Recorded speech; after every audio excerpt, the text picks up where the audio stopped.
অভিনেতা আকাশদ্বীপৰ কন্যা নমামীৰ যোৱাকালি অৰ্থাৎ ৩ আগষ্টৰ দিনা জন্মদিন আছিল।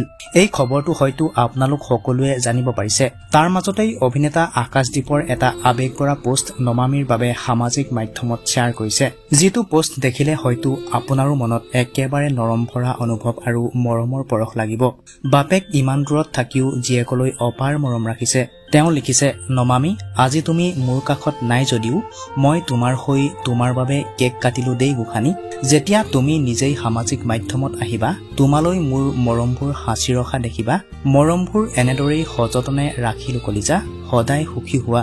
এই বুলি কন্যাৰ জন্মদিনত অভিনেতা আকাশদ্বীপে এটা আৱেগপূৰ্ণ আৰু প্ৰেমভৰা পোষ্ট সামাজিক মাধ্যমৰ জৰিয়তে সকলোকে জনাইছে। সঁচাকৈ কন্যা সন্তানৰ সৈতে দেউতাকৰ এই মৰমভৰা সম্পৰ্ক আকৌ এবাৰ হৃদয়স্পৰ্শ কৰিলে সকলোকে।